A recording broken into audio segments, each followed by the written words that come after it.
دکھی اور البیلے داستان رتوں کی اس کو قیامت تک کے لیے باقی رکھا گیا۔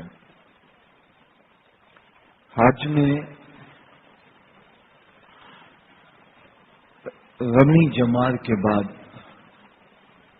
قربانی کرنا ہوتی ہے، اور یہ قربانی جو حج کے موقع پر کی جاتی ہے یہ حج کا شکرانہ ہوتی ہے۔ ہم 10 کو یہاں جو قربانی کرتے ہیں یہ قربانی اضحیہ کہلاتی ہے، اور اس قربانی کو ہدی کہتے ہیں۔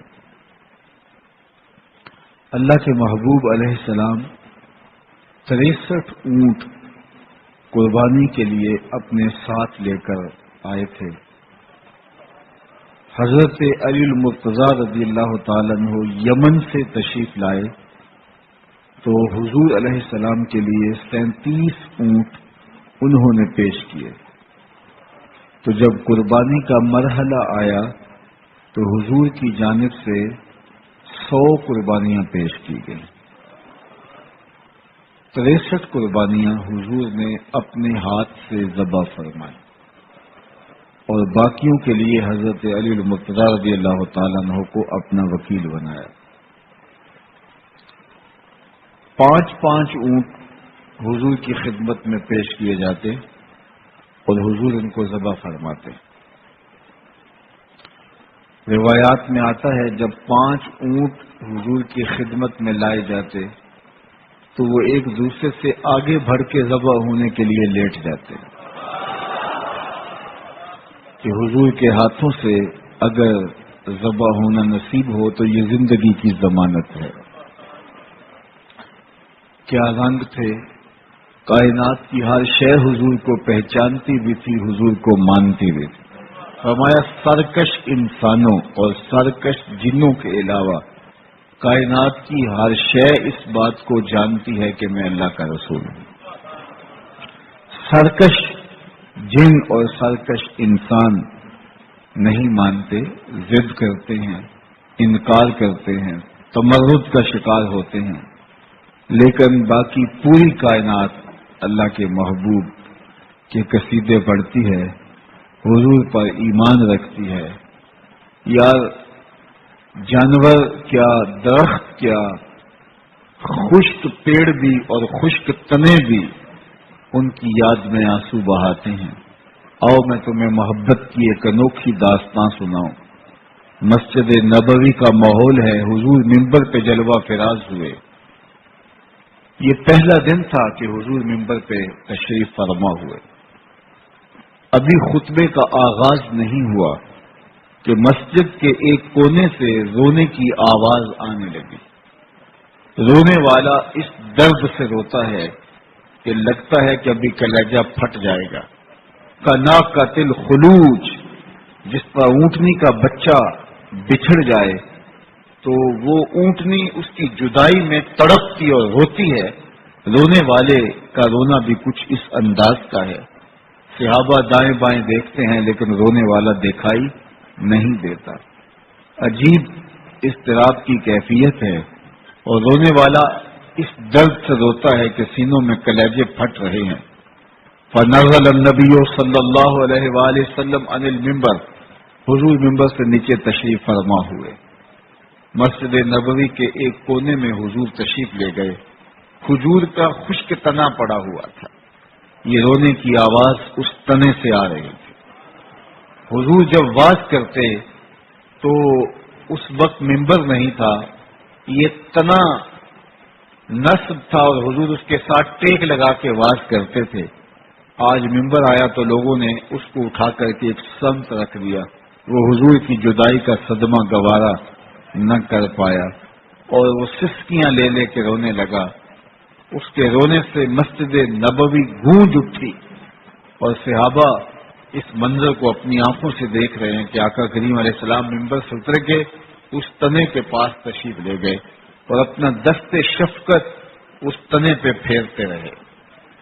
بچھڑا ہوا بچہ ماں کی گود میں آ جائے تو اس کی گگھی بن جاتی ہے، وہ ہچکیاں لینے لگ جاتا ہے، تو یہ حالت اس تنے کی ہوئی۔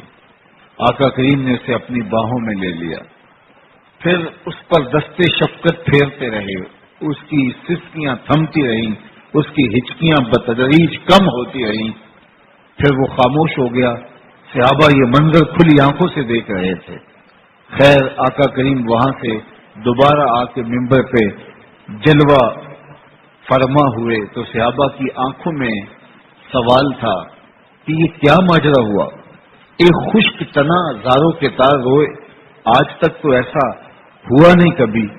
تو آقا کریم علیہ السلام نے صحابہ کی نگاہوں کی پیاس کو سمجھا اور ان کی تشنگی کو محسوس کرتے ہوئے انہیں جواب دیا، فرمایا لو لم افعل ہاکذا لحن الی یوم القیامہ۔ فرمایا صحابہ سن لو، میں اپنے عاشق زار کو ممبر سے اتر کے یوں تسلی نہ دیتا تو یہ قیامت تک روتا ہی رہتا، اس کی چیخیں نہ تھمتی، اس کی ہچکیاں ختم نہ ہوتی، اس کی سسکیاں نہ رکتی اگر میں ممبر سے اتر کر کے اپنے اس عاشق زار کو تسلی نہ دیتا۔ یار پتھروں کے کلیجے بھی حضور کے لیے دھڑکتے ہیں۔ فرمایا احد جبل یحبنا ونحبہ، احد ایک پہاڑ ہے جو ہم سے پیار کرتا ہے، ہم اس سے پیار کرتے ہیں۔ تو پہاڑوں کے کلیجے بھی حضور سے محبت کرتے ہیں۔ تو کائنات میں سرکش انسانوں اور سرکش جنوں کے علاوہ کائنات کی ہر شے جانتی ہے کہ حضور علیہ السلام اللہ کے سچے رسول ہیں۔ تو وہ اونٹ آگے بڑھ بڑھ کے قربان ہونے کے لیے آگے بڑھ بڑھ کے پیش ہوتے ہیں۔ خیر حضور نے 63 اونٹ خود اپنے ہاتھ سے ذبح کیے اور بقیہ کے لیے حضرت علی المرتضیٰ کو چھری عطا فرمائی۔ جب قربانی ہو چکی تو فرمایا کہ ہر اونٹ سے کچھ حصہ کاٹ کے اس کو پکاؤ تاکہ ہم گوشت اور شوربہ پئیں۔ اور پھر آقا کریم علیہ السلام نے صحابہ کو فرمایا کہ اس کا گوشت تم کھا لو، ذخیرہ بھی کر سکتے ہو۔ صحابہ فرماتے ہیں کہ ہم نے گوشت کھایا اور راستے میں بھی استعمال کرتے رہے، حتیٰ کہ جب ہم سفر سے واپس ہوئے، حج مکمل ہوا، 10 دن حضور یہاں ٹھہرے تھے مکہ المکرمہ میں۔ اس کے بعد حضور نے مدینہ المنورہ کی جانب مراجعت فرمائی تھی، تو کہا جب ہم مدینہ المنورہ کی طرف عازم سفر ہوئے تو راستے کے اندر بھی یہ گوشت کھاتے رہے۔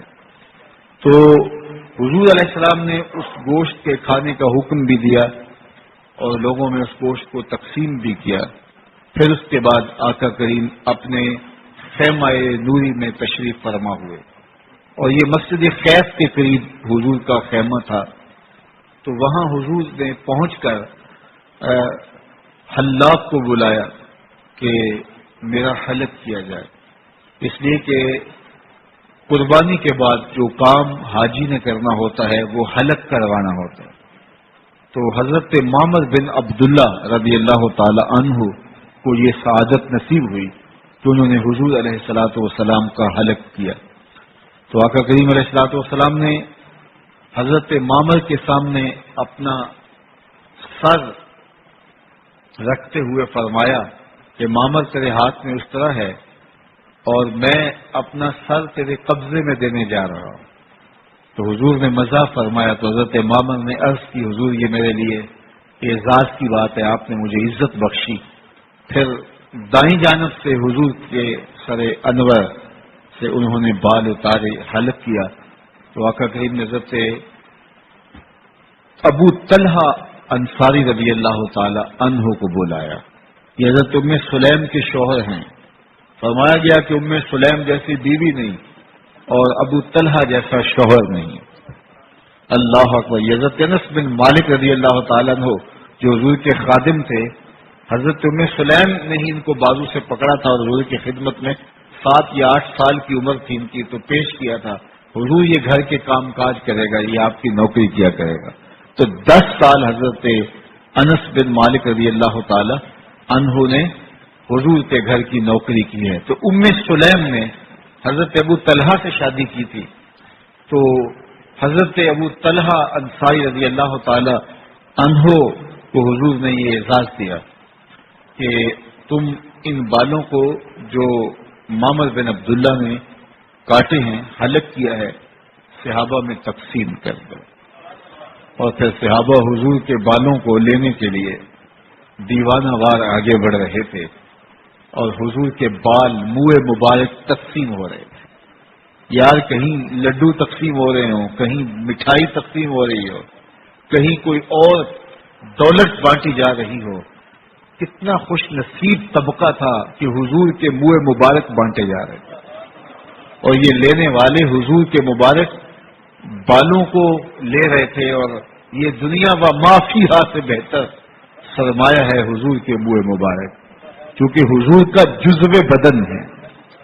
آقا کریم علیہ الصلوۃ والسلام کے مبارک بال حضور علیہ السلام کا جزو بدن ہے، اور حضور کے مبارک بال آج جہاں بھی موجود ہیں. یہ طے ہو کہ وہ بال حقیقت میں حضور کے ہی بال ہوں، حضور کے ہی منہ مبارک ہوں، کسی نے اپنی جانب سے جو ہے وہ نہ رکھے ہوئے ہوں، حضور کا جزو بدن ہو، حضور کے مبارک بال ہوں، تو آج بھی ان کا قد بڑھتا ہے اور آج بھی ان کی گروتھ ہوتی ہے، اس لیے کہ حضور زندہ ہیں تو حضور کے مبارک بال بھی زندہ ہیں. میں نے زندگی میں ایک مرتبہ ایسا دیکھا ہے کہ حضور کے مبارک بالوں کے سامنے میں نے درود پڑھا تو وہ جھومنے لگے. تو یہ علامت ہے حضور علیہ الصلوۃ والسلام کے منہ مبارک کی کہ درود سن کر حضور کے منہ مبارک میں جنبش پیدا ہو جاتی ہے. حضرت شاہ ولی اللہ محدث دہلوی علیہ رحمہ فرماتے ہیں کہ میرے والد شاہ عبد الرحیم محدث دہلوی کو حضور خواب میں دیدار عطا کیا، اور میرے والد کی آرزو تھی کہ حضور مجھے اپنے منہ مبارک عطا کرے. تو آقا کریم نے اپنی مبارک داڑھی پہ ہاتھ پھیرا اور 2 بال فرمایا کہ میرے والد گرامی کو عطا کر لیے. یہ خواب کا ماجرا ہے. تو کہا کہ جب میرے والد بیدار ہوئے تو کمرہ خوشبو سے مہکا ہوا تھا اور سرہانے تلے 2 بال موجود تھے. پھر ایک صندوق میں رکھ لیے اور ان کی وہ زیارت کروایا کرتے تھے. حضرت شاہ ولی اللہ فرماتے ہیں ان بالوں کی یہ تکریم تھی کہ جس صندوق میں وہ بال تھے، جب ہم اس صندوق کو لے کر کے دھوپ میں چلتے تھے تو بادل کا ٹکڑا سایہ کر دیا کرتا. اللہ اکبر. فرمایا ایک دفعہ 3 لوگ آ گئے تو انہوں نے کہا جی ہم نے زیارت کرنی ہے. تو ہم نے کہا ٹھیک آئیے. تو ہم تالا کھولتے ہیں تو تالا نہیں کھلتا. ایسا کبھی نہیں ہوا تھا، لیکن آج پہلا موقع ہے کہ تالا کھولتے ہیں تو تالا نہیں کھلتا. پھر کوشش کرتے ہیں تالا نہیں کھلتا. تو فرمانے لگے کیا ماجرا ہے؟ تو وہ 2 آدمی پیچھے ہٹ گئے اور کہا کہ ہم جنابت کی حالت میں تھے اور ہمارا خیال یہ تھا کہ انہوں نے یہ ویسے بات بنائی ہے تو ہم پرکھنا چاہتے تھے. تو جب وہ ہٹے اور غسل کر کے آئے کھولا گیا تو تالا کھل گیا. تو یہ حضور علیہ الصلوۃ والسلام کے مبارک بالوں کی برکت ہے اور حضور علیہ السلام کے مبارک منہ رحمت ہیں. آج بھی ان کی پرورش ہوتی ہے اور درود پڑھنے پہ آج بھی وہ جھومتے ہیں. حضور کا چونکہ جزو بدن ہے اس لیے حضور زندہ ہیں تو حضور کے منہ مبارک بھی زندہ ہیں. تو صحابہ نے حضور کے منہ مبارک حاصل کیے، اپنے پاس رکھے، اور بہت سارے صحابہ نے مرتے ہوئے یہ وصیت کی تھی کہ جب میں اس دنیا سے انتقال کروں تو یہ مبارک بال میری زبان کے نیچے میرے کفن میں رکھ دیے جائیں تاکہ میں اللہ کے حضور پیش ہوں تو حضور کے منہ مبارک کی معیت کی وجہ سے میرے اوپر رحمت کی جائے اور جہنم کی سختیوں سے اور قبر کی سختیوں سے مجھے محفوظ رکھا جائے. اس طرح حضور نے ناخن کٹوائے تو ناخن بھی صحابہ کے اندر تقسیم فرمائے. تو آقا کریم علیہ السلام نے دعا فرمائی، جو حلق کرواتے ہیں ان کے لیے مغفرت کی دعا کروائی. پھر حضور نے دعا کی، عرض کی یا رسول اللہ صلی اللہ علیہ وسلم جو تقصیر کرواتے ہیں، بال کٹواتے ہیں، قصر کرواتے ہیں، ان کے لیے بھی دعا کیجیے. حضور نے پھر دعا فرمائی کہ اللہ حلق کروانے والوں کی مغفرت فرما. تو پھر عرض کی گئی حضور تقسیر کرنے والوں کے لیے بھی دعا کروا دیجیے. تو حضور نے پھر حلق کرنے والوں کے لیے کروانے والوں کے لیے مغفرت کی دعا فرمائی. پھر عرض کیا گیا تو چوتھی مرتبہ حضور نے تقسیر کرنے والوں کے لیے مغفرت کی دعا فرمائی. تو حضور کو زیادہ محبوب اور پسند یہ تھا کہ حلق کروایا جائے. تو حضور نے خود اس موقع پر حضرت معمر بن عبداللہ رضی اللہ تعالیٰ عنہ سے حلق کروایا. اس کے بعد اللہ کے محبوب علیہ السلام طواف زیارت کے لیے مکہ المکرمہ کو روانہ ہوئے. اور یہ ان امور کی ان تین چیزوں کی ادائیگی کے بعد طواف زیارت کے لیے مکہ المکرمہ میں حاضر ہونا اسی دن حضور کا طریقہ ہے، لیکن باقی 2 دنوں کے اندر بھی گنجائش موجود ہے. جب آپ نے حلق کروا لیا تو پھر احرام کی پابندی ختم ہو گئی. اب اس کے بعد آپ احرام اتار دیں، آپ عام سلے ہوئے لباس میں ملبوس ہو جائیں اور خوشبو لگا لیں. تو آقا کریم احرام اتارنے کے بعد خوشبو لگائی اور پھر حضور وہاں تشریف لے گئے. اور آقا کریم نے ظہر سے پہلے طواف زیارت فرمایا. یہ طواف زیارت حج کا رکن اعظم ہے. حج کے بنیادی رکن 2 ہیں، ایک میدان عرفات کی حاضری اور ایک طواف زیارت. تو یہ 2 رکن اعظم ہیں، بڑے رکن یہ ہیں. تو طواف زیارت کے لیے حضور 10 کو ہی تشریف لے گئے اور آقا سواری پہ تشریف لے گئے اور وہاں جا کے حضور نے سواری پہ ہی طواف فرمایا. سواری پہ طواف فرمانے کی حکمت علماء نے یہ بیان کی ہے کہ آقا کریم علیہ السلام بلکہ ارشاد بھی فرمایا کہ مجھ سے مناسک حج سیکھ لو، تم دوبارہ مجھے دیکھ نہیں پاؤ گے. اور اس واقعہ کے 81 دن بعد حضور علیہ السلام کا وصال ہو گیا تھا. حضور علیہ السلام نے آخری جب حج کیا وہ 10 ذی الحج کو کیا اور پھر جو ہے وہ آقا کریم علیہ السلام کا اس واقعہ کے 81 دن بعد وصال ہو گیا. تو گویا اللہ کے محبوب علیہ السلام نے لوگوں کو سکھانے کے لیے اونٹنی پہ سوار ہو کر کے حج کے مناسک ادا کیے تاکہ لوگ اس کو دیکھ لیں اور حج کا طریقہ مجھ سے سیکھ لیں. تو یہاں طواف بھی حضور نے اونٹنی پر بیٹھ کر کے کیا اور پھر اس کے بعد آقا کریم نے مقام ابراہیم کے پاس اونٹنی کو بٹھایا اور آقا کریم نے 2 نفل ادا کیے. طواف کی 2 رکعتیں پڑھی اور پھر حضور چاہے زمزم پہ تشریف لائے اور چاہے زمزم پہ اللہ کے محبوب علیہ السلام نے حضرت عباس رضی اللہ تعالیٰ عنہ اور ان کے خاندان کے دیگر لوگ جو پانی حاجیوں کو پلا رہے تھے ان سے فرمایا کہ مجھے زمزم دو.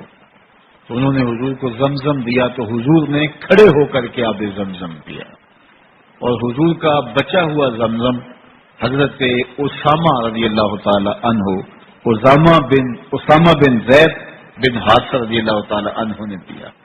اور پھر اللہ کے محبوب علیہ السلام نے جب ان کو ڈول نکالتے ہوئے دیکھا تو فرمایا کہ مجھے اس بات کا ڈر نہ ہو کہ تم مشکل میں پڑ جاؤ گے اور لوگ اس کو حج کا حصہ بنا لیں گے. تو میرا جی چاہتا تھا کہ میں خود اتروں اور ڈول میں خود نکالوں، لیکن چونکہ اگر حضور اترتے اور ڈول نکالتے تو اس سنت کو ادا کرنے کے لیے سارے صحابہ اس عمل کو اختیار کرتے تو کنویں پر کتنا رش ہو جاتا اور کتنی مشقت ہو جاتی. اور پھر اس وقت تو جو ہے وہ صحابہ کی تعداد اتنی نہیں تھی اور اب 40 لاکھ حجاج کرام اگر خود ڈول نکال کر کے چاہے زمزم سے پانی لیتے تو پھر کیا وہاں منظر ہوتا اور کیا واقعات رونما ہوتے. تو محبوب کی نگاہ آنے والے سارے مناظر کو دیکھ رہی تھی تو فرمایا کہ میری آرزو ہے لیکن میں ایسا اس لیے نہیں کر رہا کہ تم مشقت میں نہ پڑ جاؤ اور مشکل میں مبتلا نہ ہو جاؤ. اس کے بعد آقا کریم واپس منا میں تشریف لے آئے. حضور نے ظہر کی نماز وہیں پڑھی یا منا میں پڑھی. زیادہ روایات اس بات کی تائید کرتی ہیں کہ حضور نے واپس منا میں آ کے نماز ظہر ادا کی اور آقا کریم علیہ السلام نے وہاں آ کر اونٹنی پر سوار ہو کر کے لوگوں کو سوال و جواب کا موقع دیا. چونکہ یہ موقع تھا آخری اور لوگوں کو سیکھنا تھا، تو لوگ حضور کی خدمت میں حاضر ہونے لگے۔ ایک شخص نے کہا حضور میں نے جو ہے وہ قربانی سے قبل ہو اس سے ایسی غلطیاں سرزد ہو جائیں تو اس کو معافی ہے، لیکن جو جانتے بوجھتے ہوئے ایسے کرے تو اس کے اوپر دم پڑے گا۔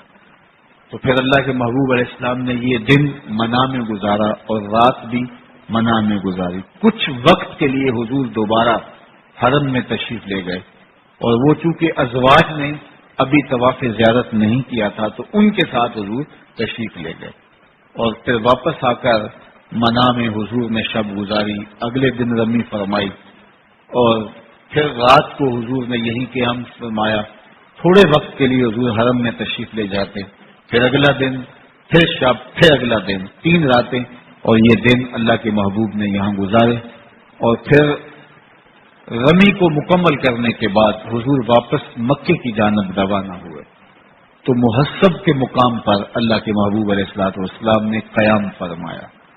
ام المومنین سیدہ عائشہ رضی اللہ تعالی عنہا نے عرض کی حضور میرا عمرہ رہ گیا تھا تو میں عمرہ کرنا چاہتی ہوں، تو فرمایا کہ اللہ تمہیں ثواب دے گا، تو انہوں نے کہا کہ میری آرزو ہے کہ میں طواف ہی کر لوں، تو فرمایا کہ نہیں، تم پھر عبد الرحمن کے ساتھ جاؤ اور جا کے تنعیم کے مقام سے دوبارہ احرام باندھو اور عمرہ کرو۔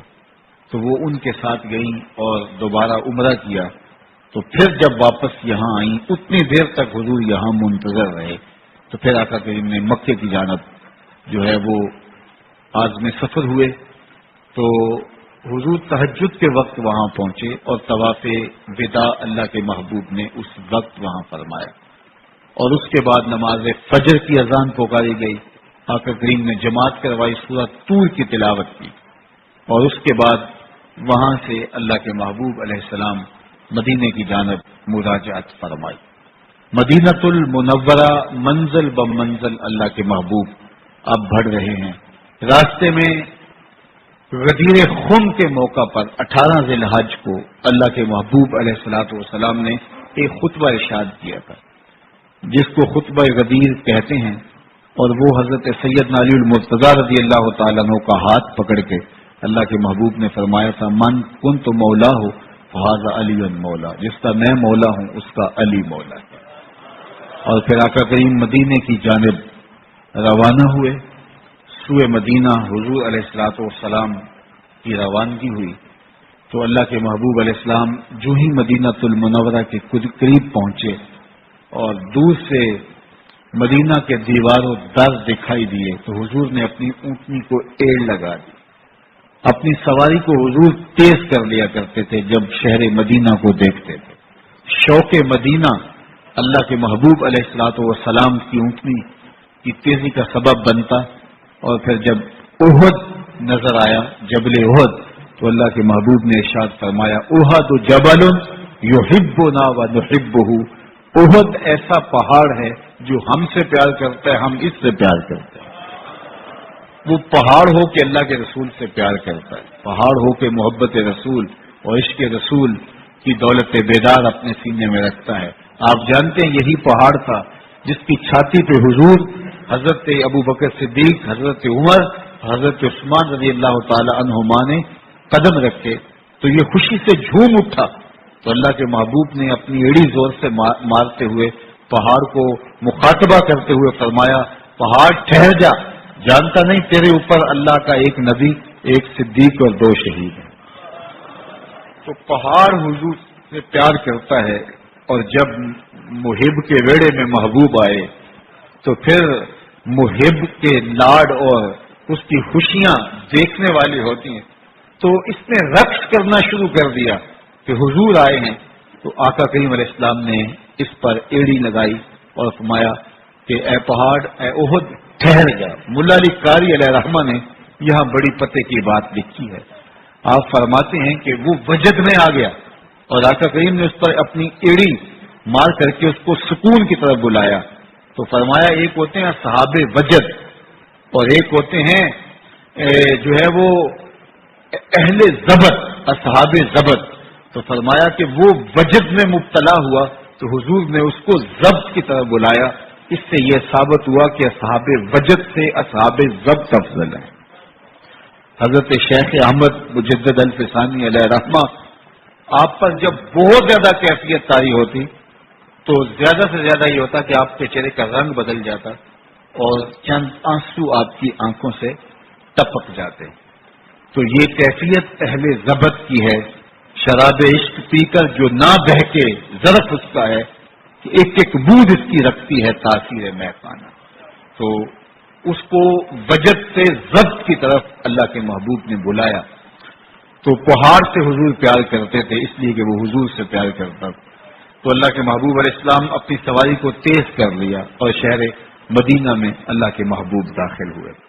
یہ بات ذہن نشین کیجئے کہ شہر مدینہ کائنات کی وہ پاکیزہ بستی ہے جہاں حضور رہتے ہیں، اور اہل ایمان کو اس شہر نور کے ساتھ جو قلبی لگاؤ ہے، جو ربط باطن ہے، ان کی روحیں جس طرح اس شہر کی طرف کھینچی چلی جاتی ہیں اور آنکھیں ترستی ہیں اس شہر نور کو دیکھنے کے لیے اور دل تڑپتے ہیں اس کے نظاروں کے لیے، تو یہ اسی لیے ہے کہ یہاں محبوب رہتے ہیں۔ اقبال نے کہا تھا خاک طیبہ از دو عالم خوش طرف آنکھ خنک شہرے کے آنجا دل برس۔ طیبہ کی خاک، طیبہ کی بابرکت مٹی ہمیں دو جہاں سے اس لیے بہتر ہے کہ وہاں محبوب داور جلوہ فرما ہو۔ تو حضور کی وجہ سے وہ شہر خوباں، وہ شہر جمال اور وہ شہر نور عقیدتوں کا مرکز اور محبتوں کا مامن و مسکن ہے، اور اہل ایمان حج کرنے کے بعد اس شہر نور کی حاضری کے لیے ضرور جاتے ہیں۔ میرے حضور نے ارشاد فرمایا من حج البیت ولم یزورنی فقط جفانی، جس نے بیت اللہ کا حج کیا اور میری زیارت کے لیے نہیں آیا اس نے میرے ساتھ زیادتی کی ہے۔ تو حج گو مکے میں ہوتا ہے، یہ تبلیغ ہمیں سننے کو ملتی ہے، بالخصوص وہاں کچھ طبقات بڑے زور سے یہ بات کہتے ہیں کہ جناب سارے مناسک تو مکے میں ادا ہوتے ہیں، حج کے سارے رکن یہاں پورے ہوتے ہیں، سارے واجبات یہاں پورے ہوتے ہیں، مدینہ المنورہ کی حاضری نہ بھی ہو تو حج میں کوئی فرق نہیں پڑتا۔ تو ہم کہتے ہیں جناب سارے رکن یہاں پورے ہوتے ہیں، قبولیت کی مہر مدینے میں لگتی ہے، اس لیے ہم حج کرنے کے بعد حضور کے در پہ حاضری دینا اپنے لیے سعادات میں سے سمجھتے ہیں۔ اور میرے امام بولے حاجیو آؤ شہنشاہ کا روزہ دیکھو، کعبہ تو دیکھ چکے اب کعبے کا کعبہ دیکھو، ذرا اس رحمت کے گہوارے میں بھی آؤ جہاں گناہ دھلتے ہیں، دل پاک ہوتے ہیں، روحوں کو نور ملتا ہے۔ مکہ بھی رحمتوں والا ہے، مدینہ بھی برکتوں والا ہے۔ مکے کی شان اور مکے کی رفت اور عظمت اور مکے کی قدر و منزلت کا کوئی کیا اندازہ کر سکتا ہے، اس لیے کہ وہاں کعبۃ اللہ ہے، وہاں اللہ کا پاکیزہ گھر ہے۔ لیکن مدینے کی شان کے بھی کیا کہنے، وہاں اللہ کا محبوب ہے۔ اس لیے اہل ایمان مکے کو بھی عزیز سمجھتے ہیں، مدینے کو بھی عزیز سمجھتے ہیں۔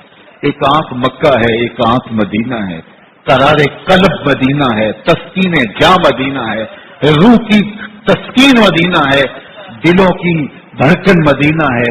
اور اس شہر نور کو جب آنکھیں دیکھتی ہیں تو سکون روح تک اترتا چلا جاتا ہے۔ جنوں ویکھ کے اکھیاں ٹھر دیاں نے، جنوں ویکھ کے ٹھردا سینہ ہے، ربا تیری ساری خدائی بچوں بس اکو شہر مدینہ۔ کیا منظر ہوتے ہیں عقیدتوں کے، کیا رنگ ہوتے ہیں۔ علماء نے لکھا ہے، احناف نے، شوافے نے اور حنابلہ نے، یہ تینوں امام کہتے ہیں، امام احمد بن حنبل، امام شافعی اور امام ابو حنیفہ علیہم الرحمہ، یہ تینوں ائمہ کہتے ہیں اگر کوئی شخص مدینہ المنورہ جائے اور حضور کے روزے پہ حاضری دے تو وہ یہ کہے کہ میں حضور کا روزہ دیکھ کے آیا ہوں۔ لیکن امام مالک کہتے ہیں اگر کوئی شخص مدینہ المنورہ جائے اور حضور کے روزے کو دیکھے تو وہ یہ کہے میں حضور کو دیکھ کے آیا، اس لیے کہ حضور کے وصال کے بعد جس نے حضور کے روزے کی زیارت کی، فرمایا وہ ایسا ہے جس طرح اس نے زندگی میں میری زیارت کی۔ تو اس درے نور کو دیکھ کر کے، اس ساوے گنبد کو دیکھ کر کے، اس سب روزے کو دیکھ کر کے، ان سنہری جالیوں کو دیکھ کر کے وہ احساس ہوتا ہے کہ ہم حضور کے قدموں میں بیٹھے ہیں۔ وہ دیکھو دیکھو سنہری جالی، ادھر سوالی ادھر سوالی، عجیب رنگتیں، عجیب انداز اور محبتوں کی برستی ہوئی برکھا، عقیدتوں کے بکھرے ہوئے رنگ، سوالی جھولیاں لیے کھڑے ہیں، لیکن ہر ایک کی جھولی بھری جا رہی ہے، خیرات دی جا رہی ہے، انوار کی برکھا برس رہی ہے، روحوں کی پیاس بجھ رہی ہے۔ تھکے ماندے ہارے ہوئے لوگ، دکھوں کے ستائے ہوئے لوگ جب حضور کے روضہ انور کی طرف رخ کرتے ہیں تو ان کے دل میں ارمان ہوتے ہیں کہ میں یہ دکھ بھی حضور سے کہوں گا، یہ دکھڑا بھی حضور کو سناؤں گا، یہ درد کی کہانی بھی انہیں کہوں گا۔ لیکن جب روبرو مواجہ انور کے ہوتے ہیں کوئی دکھ یاد ہی نہیں رہتا۔ ظہوری نے تو قلم توڑ دیا، دکھ درد کے ماروں کو غم یاد نہیں رہتے، دکھ درد کے ماروں کو غم یاد نہیں رہتے، جب سامنے آنکھوں کے دلدار نظر آئے، جب سامنے آنکھوں کے غمخوار نظر آئے۔ اللہ اکبر، مکے کی فضاؤں میں، طیبہ کی ہواؤں میں ہم نے تو جدھر دیکھا سرکار نظر آئے۔ بس یاد رہا اتنا سینے سے لگی جالی، بس یاد رہا اتنا سینے سے لگی جالی، پھر یاد نہیں ہم کو کیا کیا انوار نظر آئے۔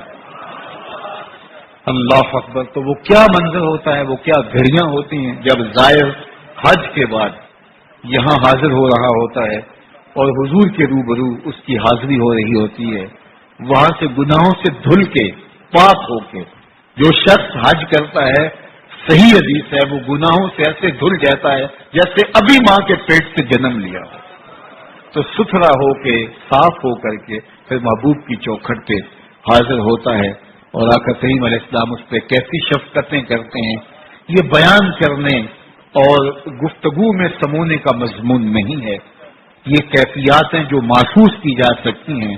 بخدا لذت ای میں نہ بخدا لذت ای میں نہ شناسی تا نہ چشی، کہ یہ لذت تو جب تک چکھے گا نہیں اس کی پہچان تجھے ہو ہی نہیں سکتی ہے۔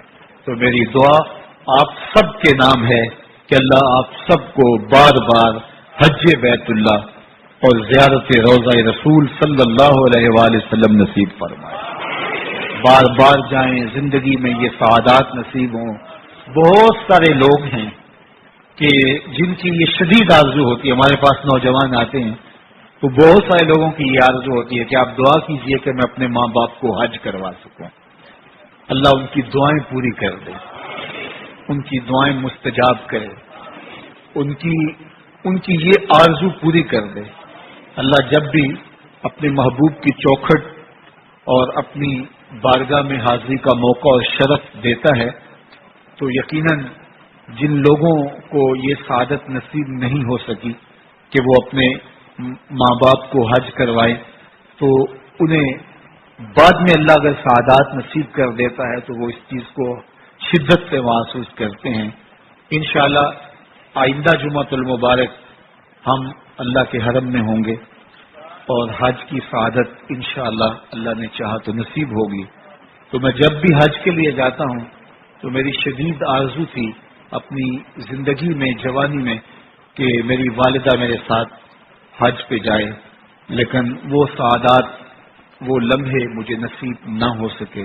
اب جب بھی جاتا ہوں تو میں ایک کمی محسوس کرتا ہوں، کاش کہ یہ اعزاز بھی میں نے حاصل کر لیا ہوتا، لیکن میں نے ان کی جانب سے پچھلے سال اللہ کی توفیق سے حج بدل کیا تھا اور اللہ تعالیٰ نے یہ توفیق نصیب فرمائی، تو اللہ تعالیٰ اپنی بارگاہ میں قبول